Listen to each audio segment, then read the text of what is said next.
Hello, friends, and welcome to the International Fabtalks. As usual, we are back again. And yes, we are with our special celebrity joining us from Chennai, Tamil Nadu, India. She is Miss Vasanthi Ranganathan, a person who has given her very best all through these years till date and has a lot of dreams for the future as well. For whom? For all of us, for all the women and children out there.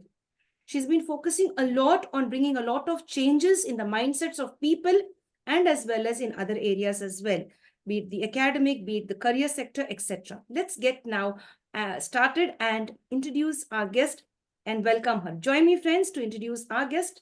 Dear ma'am, welcome, ma'am, to the session. I've already introduced you, but I'm becoming a little over emotional. So then I may slip off here and there, say something. Forgive me for that. Because when I meet people like you, I just think that what have I been doing with my own life for all of these years? I should also have been someday as great as you, giving yourself not only to the family, but also to the society. Hello, ma'am, and welcome to the session. Thank you so much. For me, this opportunity is tremendous. You know why? Because the legacy that I will leave, if some of you youngsters take up a couple of ideas, is going to be immense. Let me start with an example. Let's assume I have a lovely garden here. I live by the Chembarambakam Lake. I moved here in 1982 from the hustle and bustle of Ananagar, Chennai.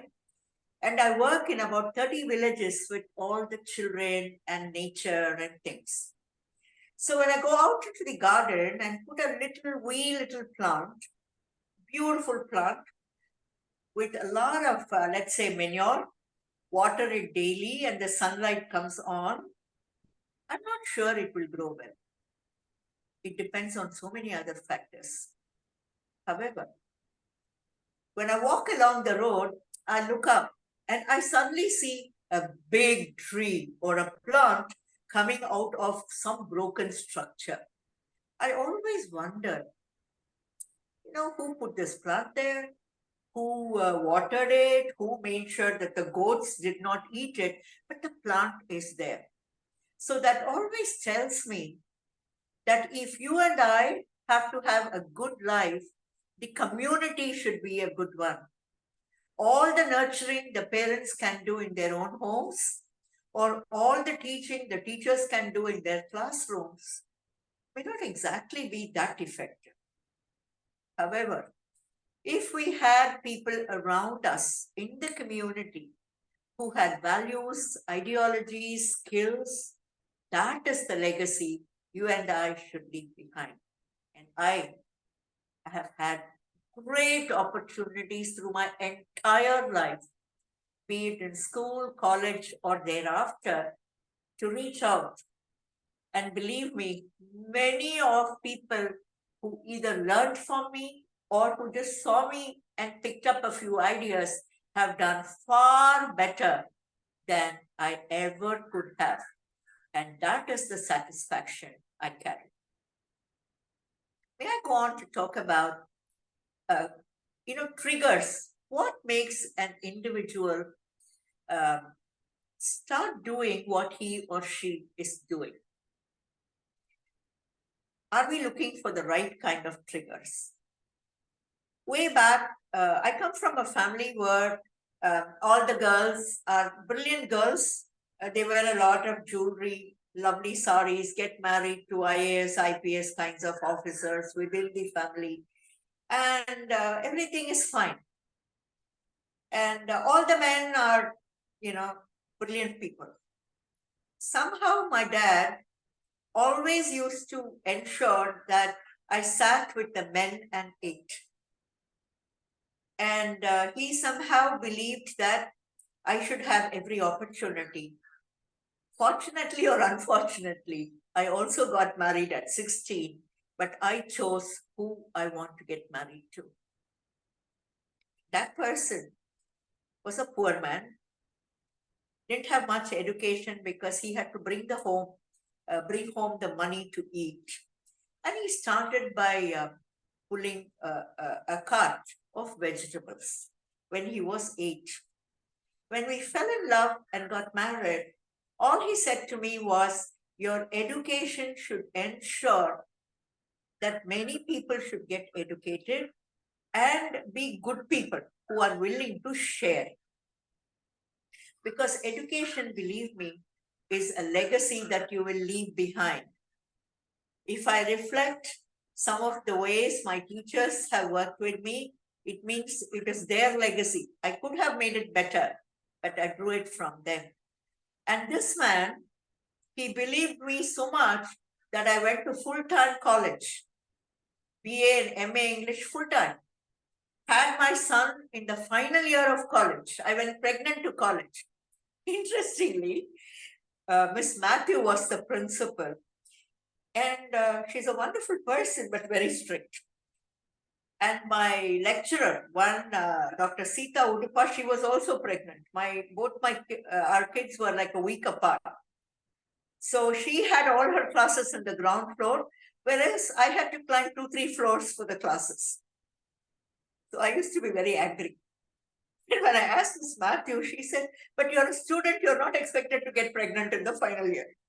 So, and then this kid was born and there was selection exam. Within 10 days, I had to go back to the exam, which means my family, my parents and my mother-in-law and my husband took care of my children day one. I went on to study MA, and then the next most beautiful thing happened. 75, when I finished MA in English Literature, Chayar Government Arts College, way down some kind of a village, they had a vacancy in the English department. All the faculty were men. And about 5 or 6 girls had joined the college, and they desperately needed a woman in the faculty. So I was given the job. I want you to remember 2-3 things. Number one, I was a fresher. I've never lived in a village. I went to a convent school. I spoke English. I had all the basic things in life. I go to this college with a big dream. I'm going to be faculty and I'm going to teach and all that. And then in the class, I find that people have oily hair, not well groomed, not a word of English, and I'm the only woman. The men did not know what to do with the woman along with them. I did not know what to do, and it was very interesting. And I was given a space where I could sit, but nobody would teach me what. And then I suddenly realized I had to teach English in Tamil. Oh my, it was tough. And I was so exasperated. I said, why are you all in college? What are you doing here? And they said, we want to get a job. And that was the trigger. I decided, if they want to get a job, then what are they doing here? And that became the first thought on career counseling. Much later, in 1987, I got the East-West Center scholarship. East-West Center was established by the government of US. Even today, scholarships are available. I will encourage all of you to go in and look at the website, East-West Center, Honolulu, Hawaii. They have 4 different departments, and all the funding comes from there, and they educate everybody in the Indo-Pacific region. And I got the scholarship. And I studied career counseling and guidance. And in my head, I decided this is what I will do all my life. And the beginning was, I was a compere for Wonder Balloon. And Asia's biggest studio was in Chennai, Doordarshan. And I was the first compere for Wonder Balloon. Every month, I used to go there. I did an entire program. Most of it was live. And I used to pick up slum children. And I trained them. Today we are talking about diversity, equity, inclusion and all that. Those days, 76 every month, I took children from very poor homes and took them in there. And then I showed them that they could compete with the best. If you're able to give that kind of an idea, to the child can do wonderful things. If they are school dropouts, it's not because they are bad, it's because our education system is bad. If we have a lot of entrepreneurs who are school dropouts, it's because our education is not tailored to meet the various needs of each of these children. But you see, I'm not a government official. I can only do little things in my own space. And I did that so well only because there were a whole lot of people who were with me. You know, quite a few things happened. And then I joined Canada Bank for 5 years, my best period. You know what? You won't even believe this. At that time, I said, you know, today people all commit suicide. They fall in love with somebody, they are not able to get married. They either kill the other person or they go and jump off a cliff or drink poison or whatever. Or they fail in an exam, competitive exam or regular exam, and they die. What is the reason to die? You should know how to take failure. If you don't know how to take failure, you will never succeed. You know why? Because you will never try anything new. If you ask me, sing Vasanthi, I can't sing, but I will try. You'll have to run away. But then, if I fail, it doesn't matter. If you say, Vasanthi, can you do this? I'll say, okay, let me try. It's okay for me to fail. I have failed zillion times. Sports is something that will teach you that. And in 1979, one Natarajan was sports directorate. And there was one, forget his name, Kanakasabai, O.A. Kanakasabai, who was the Deputy Educational Officer in Corporation of Madras. Yadav, IAS, was Corporation Commissioner. And there was a wonderful collector of Chennai. And there was a police officer, a sports director, and one M.A. Krishnaswamy was the minister. Canada Bank had its office at Greens Road. You know what happened? I had 2,000 children from corporation schools march. They carried flags and they went to the stadium in Gopalapuram. 5 days, one Sridhar was there. He was from the AGS office and he was a sports official. We had all the children run and we gave some, Corporation of Madras gave some food for everybody. Canada Bank and Lions International gave some small gift to every child. But that is the best event I could have ever thought of. We were all together and all these children marched and some of them won, some of them lost, but they know how to take a failure. Let's teach children how to fail. You must learn. Otherwise, with so many changes happening around us, AI and WhatsApp and all sorts of digital or digitization or economies which are different, wars or diseases which rob children of a home, or prison convicts children, they need attention. You know, I have worked with children of prison convicts. Let's say the mother is very angry, the father comes inebriated, the mother hits, the father dies, mother goes to jail. Why are we blaming the children? Or the mother is very busy, doesn't have time for the child, is focusing on career, somebody is abusing the child. Why are we blaming the child? What kind of a protection are we giving that child? What is the self-esteem that the child has? What are we doing to help the child understand that you have the right to live?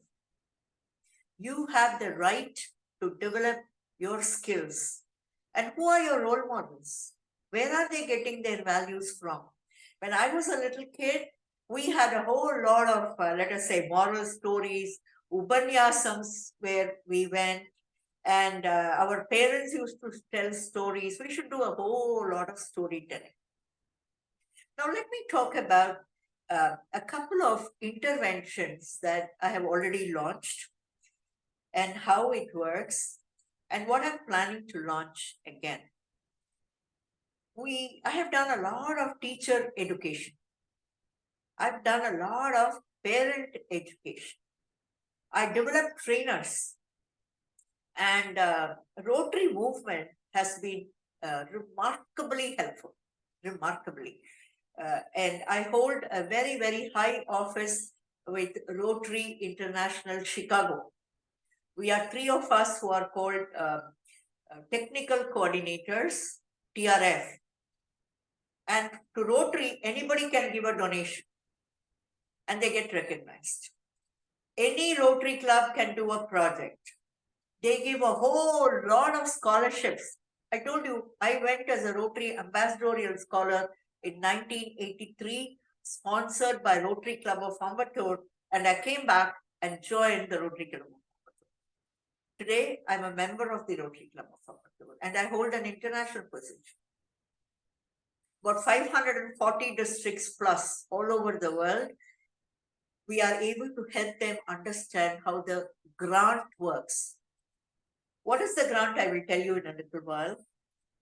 We are three of us. One, Viveka Sardar from Sweden, Sophie from Uganda, and Vasanthi from India. And the grants are for beneficiaries. That means if there are a group of children who want to learn English, if there are a group of children, refugee children who have been in some kind of a basement camp and have been abused, if there are women who are stuck, let us say, went as dependents into countries where the spouses had visas and they are being ill-treated. Anybody can think of a project, and Rotary Foundation funds it. It's 119 years old, and I will be doing a program called Sun Never Sets in Rotary for the 4th year on February 23rd as a relay celebrations. How we do a whole lot of projects all over the world, 24 hours, about 50, 60 countries will be participating. It is the same idea. I encourage everybody to watch because the scholarships are for non-Rotarians. The beneficiaries of all our projects are non-Rotarians. So if you know, this is where you should know where you should go for help. Now, when I grew up, I didn't have anybody to guide me. But today, I'm doing what I'm doing because I know how hard it is to get information. And you should also not have an overflow of information. Now let's come to that one particular thing that I want to talk about. What next? What next? What next is a program that I have introduced as a management consultant, as a social activist, as a Rotarian, as a Rotary International Officer in terms of career exploration and career experience. The model is extremely simple. On one side, you have either individual. It could be Vasanthi, it could be Sheila, it can be Graziella, it can be Cecilia, it can be anybody. The other is the world of work. Both of these keep changing.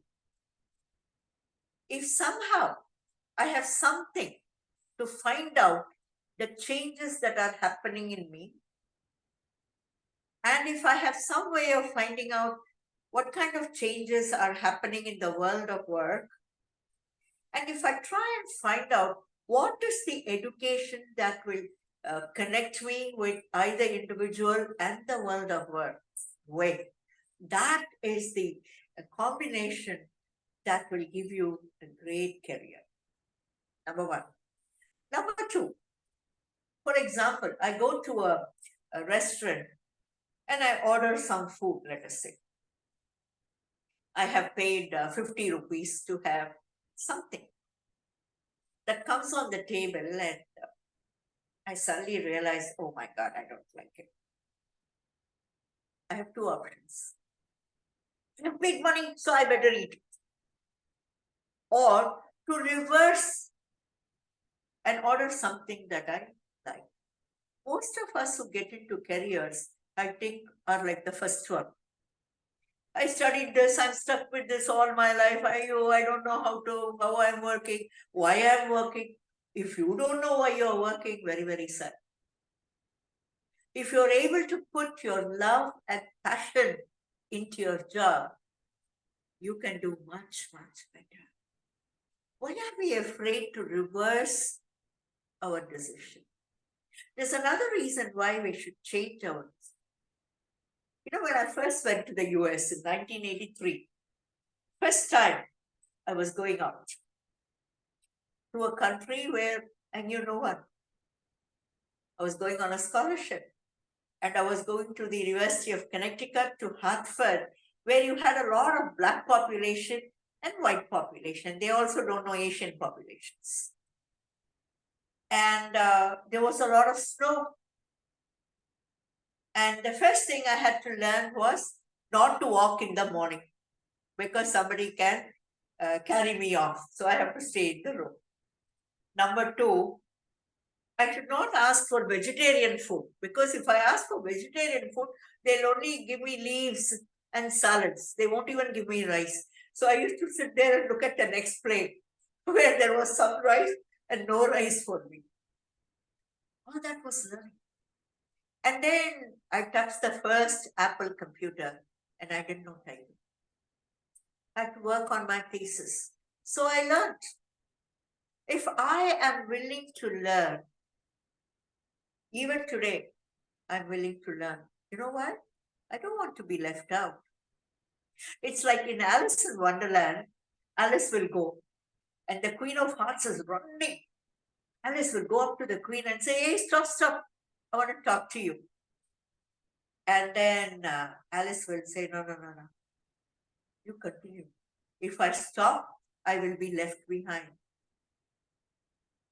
When I'm saying continue running, I'm not saying make money, push yourself. I'm only saying enjoy every second of your life and change. How do I do what next program for a 5-year-old? How do I do what next program for an 11-year-old? How do we do what next program for a 15-year-old? How do I do what next program for a 75-year-old is what I like to share. The 5-year-old must be told, hey, look, go home and ask your dad whenever he comes home, what time he goes for work and what time he comes back. Just write it down or draw a picture.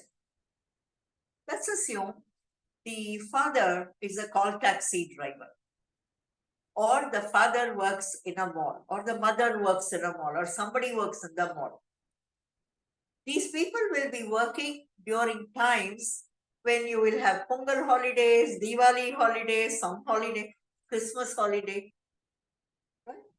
So the child slowly understands that people work at different times. Yes or no? And then, Yes, dear. supposing I were to look at a 10-year-old, I will say, okay, what do you like? And the child says, I love flowers. I said, all right. I'll draw a flower or I will put the children in a small group, put the flower in a center in a circle and put arrows and say, what are the various jobs you can do if you love flowers? You can grow flowers. You can, let us say, put flowers together for funerals, for weddings, for make bouquets, or you can take flowers and give it for cosmetics. You can take flowers and give it for, let us say, any kind of a herbal medicine. So they take and they should go back to their context, their home, their learning. And you must tell the child at 5:30 every day, that person brings some flowers and gives it to you, and you put it on the god or goddess or whatever. Or you go in a lorry or something, or a car or a bus. There is some kind of god that you worship, and there is a flower on that. And you can make lots of money. And you can take the child to a marketplace where they are selling flowers. So that is how you teach career exploration. Or you tell the child, go into the kitchen and understand whether you can identify all the masalas and things like that that your mom is using. Watch a couple of YouTube channels. If you know how to cook, my dear friend, you will make millions of dollars, because everybody is sitting at home and ordering something or the other. Yes or no? Or right now, I know that there Yes. are big hospitals which need small dresses. My great granddaughter, we had to, the second one has come. I'm a mother of 3 children. Mother of 2 children, grandmother of 3 children. They are all professionals, and great grandmother of 2. And believe me, I have not helped at home at all. They may all be cribbing, but I want you to remember, I can have a career because my family sacrificed. Or people around in my family did not have expectations of me as a mother, a grandmother. So my daughter will call and she'll say, Amma, are you free? Can I speak? Amma, I need help with some hospital because the delivery is going to happen. Can you come? Or she might cook food and put it together and send it across. My husband has, it was very interesting because he had to go for family functions and he'll have no wife with him because wife will be in some America or Africa or somewhere. So everybody is so curious. They'll say, why she's not here? And there will be, talk. So the men who have wife in careers which ask for travel must be strong enough to say, she's my wife, she can do what she wants, and she's having a career, and I am going to support her. This is extremely important. I want you to think of movies like Mrs. Doubtfire. One occasion, we had to do downsizing. As a management consultant, I was involved in downsizing a company called viyella. It was there in many, many countries. It was a multinational. It's one of the biggest outfits and the most beautiful organization. It was then called Madras. And I did the revamping for all their organizations where you had to cut down people. And this was in the early 90s. I did a similar thing for Standard Chartered Bank, where we did downsizing and outplacement, which means what will you do? What is the job this gentleman has done? What is it that this person likes to do? Where are the opportunities for this person? Can this person become a vendor for the same organization? These are all questions you need to ask. Don't give advice. Nobody will listen. If you facilitate and allow them to think, then they start looking at different things they want to do. If, when we had to shut down a plant in Korati for viyella, I had gone to the Tuticorin plant, viyella guest house, beautiful organization. Mr. V. Subramaniam was with me. He was personnel head, and all the trade unions were there. You'll have a lot of threats. So this person came, nice people, but they don't know, no? So he said, Madam, we are all fishermen. When we go out in the sea, we don't even know whether we'll come back alive. So we can face that, we can do this, we can. So 10-15 minutes, they were showing their strength. And I was not this old, no? And those days, there were not many career women, especially in the trade management negotiation space. And I'm talking about the early 90s. So I said, wonderful. You step into Chennai. I will show you 100 people who will kill for me. If I tell them kill, they will kill you. If I say cut off their head, they'll cut off your head. So we are not here talking about my strength or your strength. We are here to talk about a critical situation where somebody has to benefit from your side, somebody has to benefit from my side. Unless there are both people who will benefit, the negotiations cannot go on. So let us leave the threats and all out.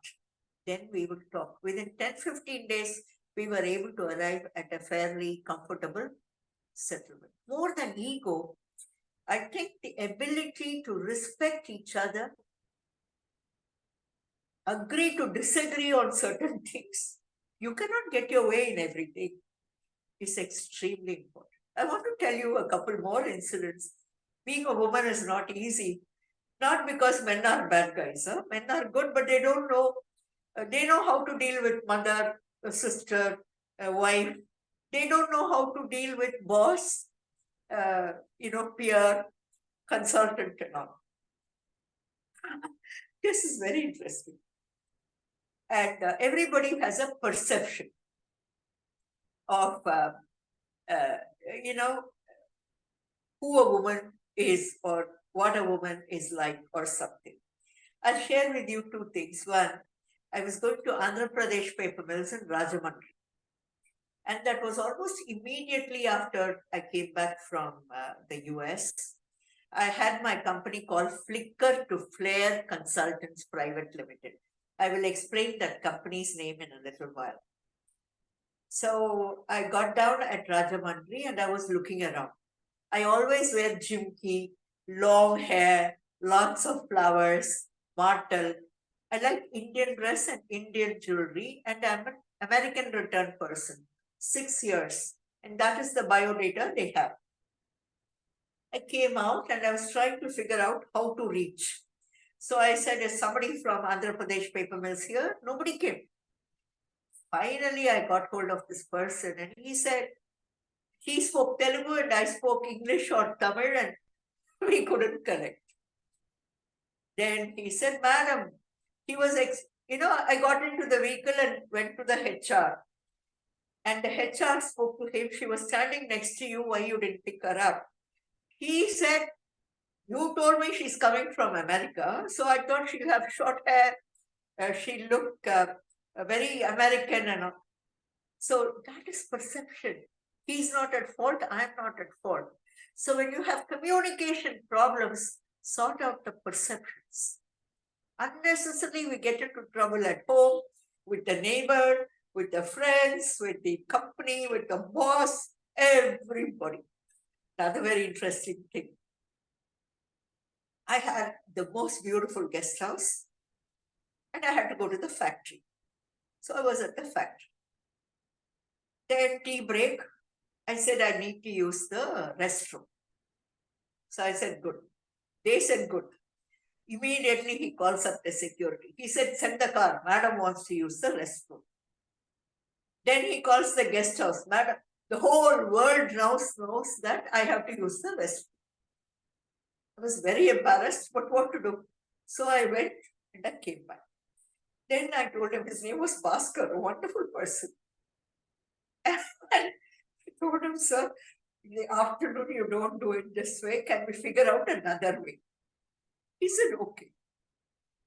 So I went into the bathroom and he was standing outside. There was only one bathroom. Somebody came rushing in. Another guy who didn't know that this woman was inside. And it was embarrassing for all of us. So at the end of it, I said, sir, You first put up a ladies' toilet in that premises. Then you confirm to me that it is there. Then I will come. You won't believe it. Some 4 months ago in Chennai, I went to another organization along with BYST. It is an arm of Confederation of Indian Industry. I've been their mentor for many years, where they had the session. About at least 8 or 10 women were there. We are all senior people. They had only one toilet. Just now. How do you change these things? Do you understand why we need to work with women in order to ensure that basic facilities are there in the premises where you work? Extremely. Today, a whole lot of thoughts have come about menstrual hygiene because the sanitary pads are plastic and they get stuck somewhere. So reusable sanitary pads have to be made with cloth and washed and used.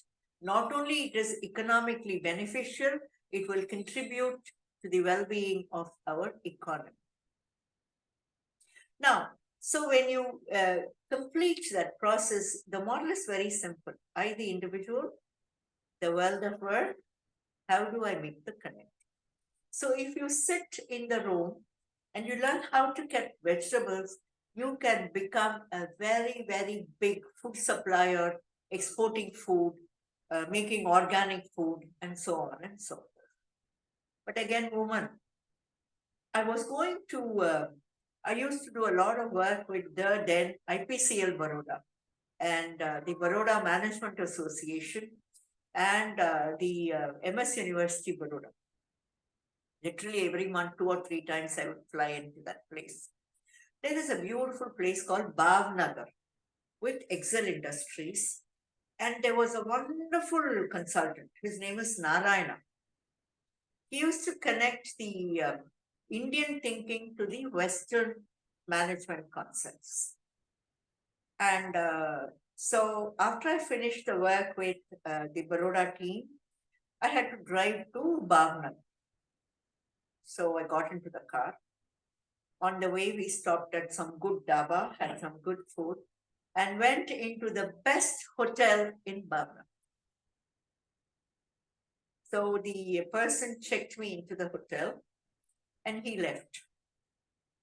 Within 2 minutes, as a woman, I'll never eat in the room. I'll always go down to the restaurant. I'll always keep the room locked. I will always tell my family where I am and where I can be reached, because my personal safety and my psychological safety are both extremely important. I travel in the middle of the night, but everybody knows where I am. Today, these girls don't say that at all. They get lost and they get sold somewhere. So sitting here in this room, one guy comes in, waiter. He says, "Madam, would you like to have a drink?" I said, "No." "Would you like to have men who will pay you very well?" I said, "Very well, thank you. I will let you know." Because those people thought that when a woman checks into a big hotel, she is in for some kind of making money kind of something. I called the company. I said, "I want to move out this minute. Come." They said, "Our guest house is a little lonely place, but it should be a safe place. So you come now."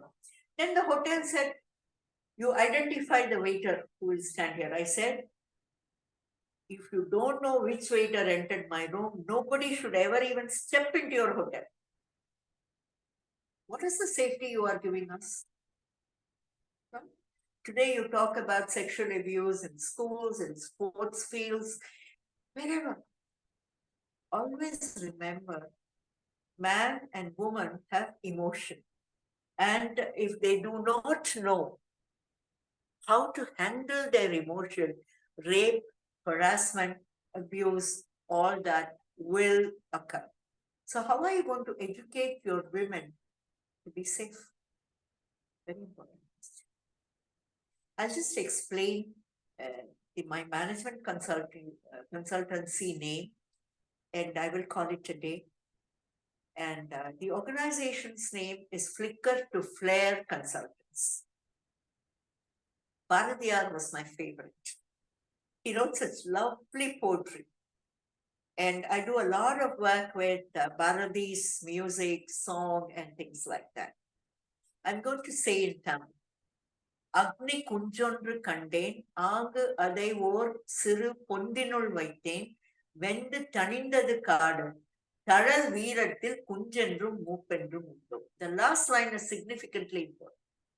I took a small piece of fire and put it in the forest. The whole forest was ablaze. Is there any distinction between a small piece of fire and a big piece of fire? Definitely. Human beings are a little small piece of fire. In everybody, there is a potential. Can deaf and dumb and blind people do something? Of course. You have Helen Keller. Why not? Can a woman do something? Can a man do something? There is a boy called Raja. He grew up as an orphan in an orphanage. He doesn't have two legs. He's an MSW. And he works with children of prison convicts. And he argues in the Supreme Court. And he gives so much of himself. And he doesn't have two legs. He didn't have parents. Why don't we recognize each other's capabilities and give them the opportunity to find their own talent and blossom? To keep rediscovering themselves, rediscovering the world, and equipping themselves to be very, very happy every moment of their life. Life is something God has given a few people. Today in Chembarambakkam, there is a funeral. I live next to the crematorium. The lake, the crematorium, everything is just by me. If I want to die, I can walk over to the crematorium, lie down on that, and then, that close. He's only 35 or 36. He had a heart attack. So I don't know how many days God will help give me life. Nobody knows. But I know that I'm going to live every day of life. I'm going to enjoy every day of my life. I'm not going to sit there and moan and say, you are bad, she is bad, he is bad, everybody is bad, I am good, why God is doing. No way. I have many moments in my life before me, and I have many dreams for me after me. And I believe that every single individual in this world is so capable of creating a community that will be peaceful and prosperous, where everybody will have the self-esteem, do something meaningful with themselves. The last image that I would like to leave with you is again from Tamil. Tamil has many alphabets. It's not just 26 alphabets like in English. There is a little dot that is there. And there are all these alphabets like Autumn, Amma, Autumn, Ooh. All these letters have a lot of curves and they look so beautiful. So they turned to that little dot and said, hey, you're only a little dot, you're worth nothing. You are not fair, you are not tall, you don't have rich parents, you didn't go to the best school, you didn't go to ABCD, you don't have a BMW.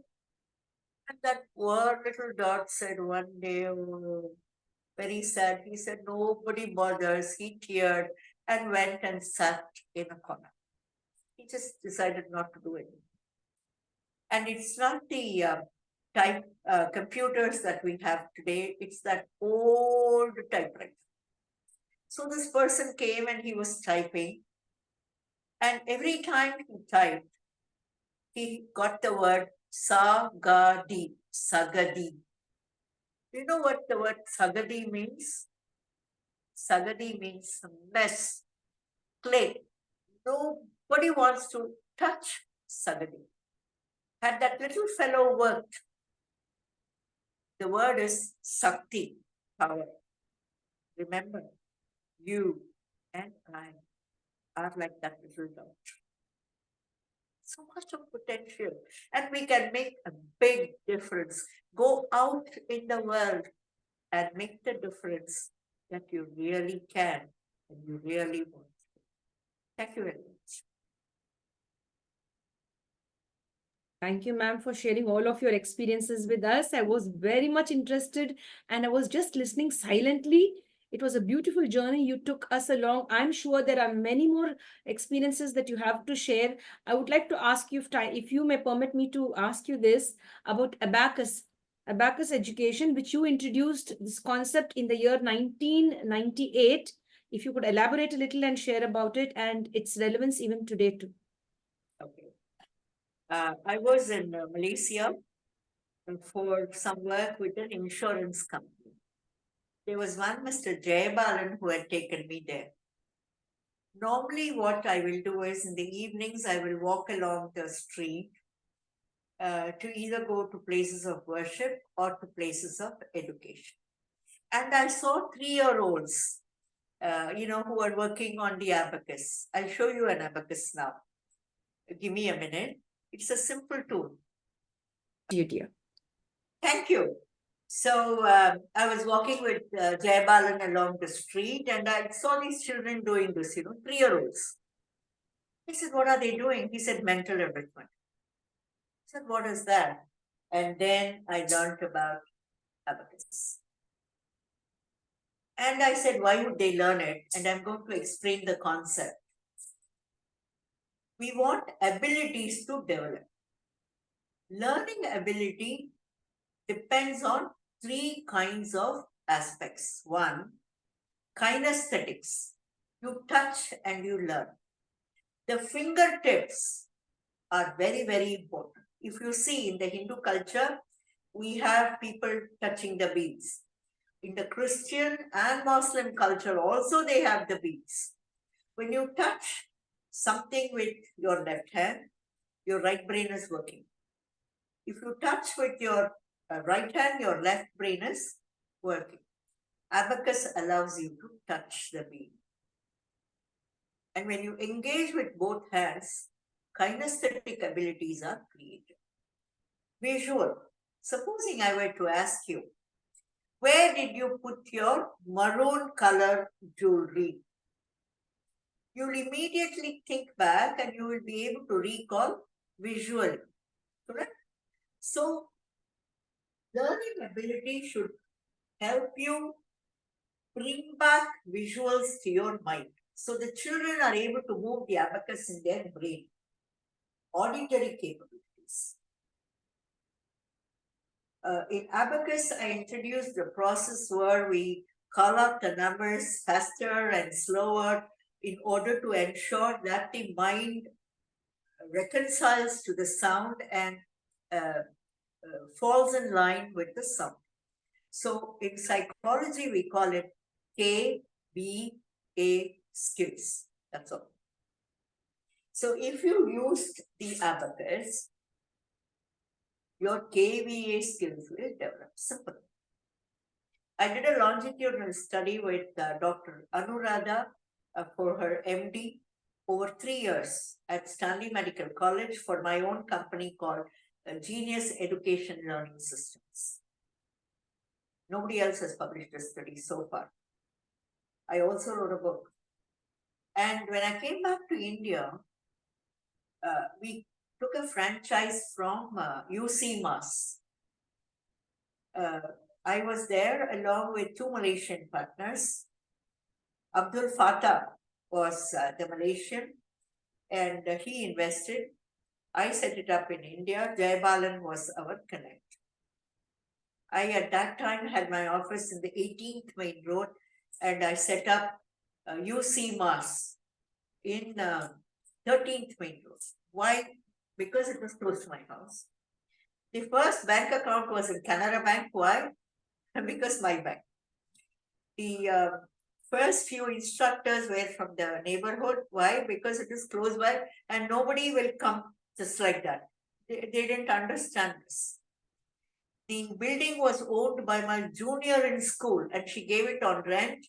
The ABACUS person who's doing the business now has bought it and told. And the chartered accountant was my college friends. So, you should always have people who you know. And then I started. The interesting thing was, I was there. Then I had Abdul Fattah's one little boy from his village, Adiramapatnam. And I started full swing. I quit all my management work and I started because I was fond of children.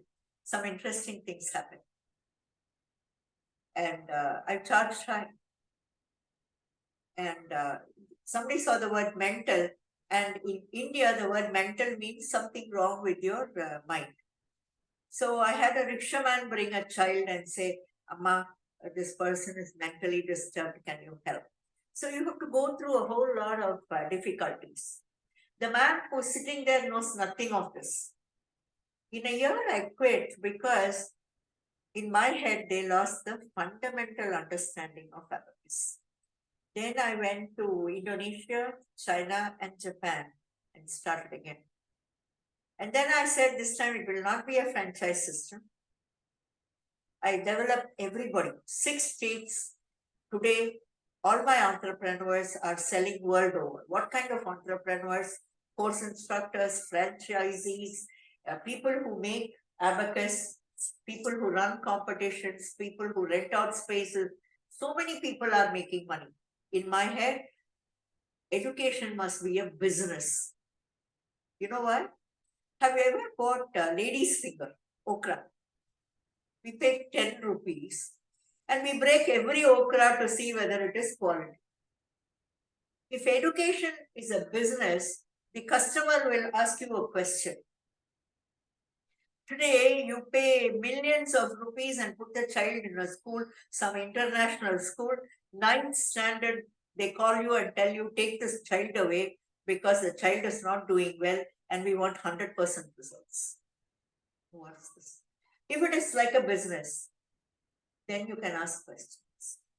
If I have a child in my class here and the child goes to another school, the child must get admission. I took my daughter from Chennai in December from Bain School and took her to St. Francis School, a private school in the US. Today she landed, tomorrow I could admit her.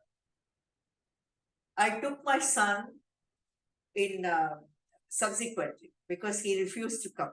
He was in class 8 from Madras Christian to Kaimuki High School, close to my house, which is a government school. And he could attend school next day. Can you tell me any school in India where I can take my child and put the child again? How can we say we are giving education to children up to 18 years old if you have so many restrictions as to where the child can move, when the child can move and all that? So I said, ABACUS must be an educational enterprise. And believe me, there was one person called Alagappan, who was an engineer. And he started as a franchise and he started something called Jaya Vidya. And today, he started way back in 1999 or so. Today, he has an association, ISO certified, and on December 24th, he had invited me. And this is the gift that he gave me. I was so happy. There were 2,000 children who were participating in the competitive event. And they were from Cochin, Trivandrum, Mangaluru, Mumbai, everywhere. He need not have invited me. There are millions of entrepreneurs who have made tons of money, including the man who sits on the 13th main road. He doesn't invite. But when I see the tree that is yielding fruits. If 2,000 children are coming, there must be at least 30,000-40,000 kids in those spaces. And their learning ability is. Right now, I'm planning to start a program called Unschooling, where it will be like an after-school support center, where a lot of peer learning will be there.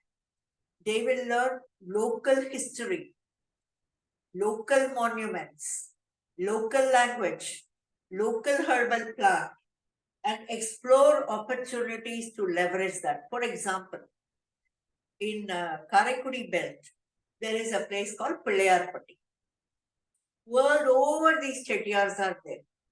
If you can arrange some 3 or 4 times there, because they bring their children to take something in that place. Every locality will have some culture, some ritual.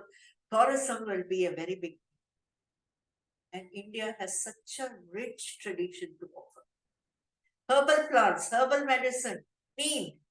While I was in the US, I came back and I filmed in 1989, along with Dr. Salim Ahmed of Resource Systems Institute of East West Center. I filmed the use of neem. By filming the traditional uses of neem, particularly the socio-cultural aspect at Periyapalai. In India, we put neem leaves in grains.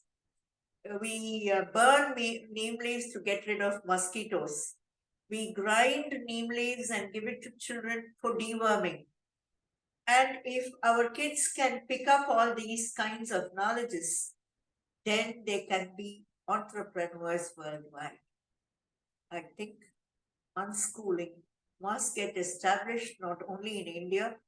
I'm planning to launch in Ecuador, in Mexico, in Siberia, in Ukraine, so that peace also should be part of it. Non-violence, communication, the ability to work with diverse cultures, diverse languages, because the world has become so small, digitally or connected. And if you cannot feel safe with people who are different, then life becomes very difficult. Let's hope that the learning can be passed on, learning abilities can develop, and people will feel very happy being productive and useful, happy for themselves and happy for others. Thank you very much. Thank you, ma'am. Thank you very much. It was really very, very interesting. And I would like to have you continue with what you were sharing till a little more time. But I know that you've really, really given your very best and you shared all the important details. To me, you're an angel, not only in Chennai, not only in Tamil Nadu, and not only in India. You're an angel across the world. And you spread your wings so beautifully and shared it with others too. Wanting to, as you said, when we begin to respect and love others who are different, from different geographical locations or maybe different religions, caste, you increase that thought process where we all have to concentrate on one term, humanitarian, the word humanitarian, or be a great humanitarian, or to work for human beings, work for each other. And I like the way you focused on how you empowered children, how you empowered women, and you gave all your personal experiences as well as to how a woman faces different difficulties when she's on the professional space, and how you have to stand up for yourself and of course have a loving family. That's really very nice. And I wish that I was somewhere very close to you, but I'm very happy to have met you today and got to know more about you. Looking forward to many more interactions, and you're a gem. And yes, still there's a lot with you. Yes, as they say, there are 9 gems and you're one gem on the International Fab Talks. I should say that it's true to see people like this who have empowered themselves, empowered their families, and not silent with that, empowering people till this very moment. And I said, I really love this. You have a beautiful project that you would like to know, the unschooling project. I was just having it in my mind to ask you, and coincidentally, you shared it immediately. But I just wanted to just ask you the question. It was telepathy, I think, something like that. You answered, you began to share that too. And we look forward to that because it focuses on the local learning, on the local language, as you mentioned. You mentioned the local architecture, and the local skills. Whatever's available locally, make use of it. And you went as far as from Chennai, from Tamil Nadu to Siberia to Ukraine, and all of that. That's really very nice. We wish you all the best in all your endeavors. We are with you, ma'am. And the thing that I'd like to say, we need many more Vasanthis like you. We need them. You have much better Vasanthis now.